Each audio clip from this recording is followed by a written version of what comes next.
Ah, ako si Dr. Ramos, taga Lipulambo, Batangas. Na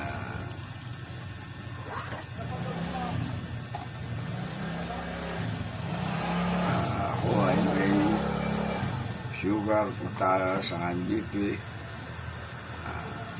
Nag-recommend sa akin ng isang classmate na magkuha ng moringgay. Sumubok ako ng uminom. May akong pagbabago sa aking katawan.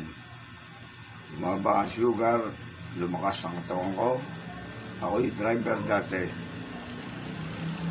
Hindi ako dati makadrive, pero sa ngayon nakaka-container akong biyahe. Makita nitong moringgay, magaling sa aking katawan. At hanggang ngayon, umiinom pa rin ako nitong moringgay. Ako nagpapasalamat muna sa Panginoon Diyos at sa moringgay na malakayan na itulong. Christine Jane, ipanganiban na dati pong sobrang taba. Ang kilo ko po dati ay 65 kilogram. Tapos po, dati po sumasakit ang aking ulo. Pag po sumasakit ang aking ulo buong maghapon na po, sumasakit ang aking ulo. Tapos ang mukha ko po, tagihawat, puro tagihawat. Nagpapasalamat po ako at nakilala ko ito pong moringgay. Ito po. Moringgay, coffee, fit and slim. Simula po nung uminom po ako nito, yung nararamdaman ko po na wala. Parang yung pakiramdam ko po sa aking katawan ay parang maliksi po siya. Lumiksi lang, hindi po parang lumiksi po talaga.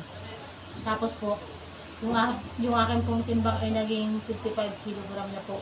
Tapos yung aking mga damit talagang XXXL. Ganyan po. Ngayon, XL na lang. Pwede kasi na po sa akin ng large. Kaya, laking pasasalamat ko po sa moringa. Kasi dito po, yung aking pong pangatawan, nagbago po talaga siya. Ang dating sakitin, ngayon, healthy na, ganyan po. Kaya po sa mga nagnanais na maging healthy at pumayat, subukan niyo po ito. Itong moringa, fit and slim. Napaka-effective po nito.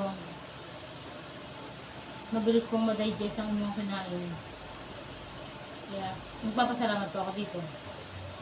Yun lang po. Kaya ngayon, yung ulo ko, hindi na po siya nasakit. Kahit na naaarawan ako, hindi na po sumasakit. Tapos, dating sakitin ngayon, hindi na. Ako si Marilyn Arellano, 66 years old na. Ako'y nagpapasalamat dito sa ininom na kape moringa.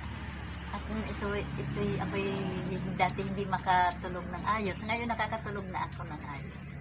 At pati sa akin pagdumi ay ako'y normal na ang pagdumi ko. Dati hindi ako makadumi ng araw-araw. Ngayon araw-araw. Salamat sa Panginoon Diyos at dito sa kating ito. 92 years old na. At ako'y nahirapan sa pagdumi ay nung natuklasan ko itong moringa coffee ay nag-aluan ang aking pagdumi. Kaya ako'y nagpasalamat sa Diyos na ako'y natuklasan ko ito. Salamat.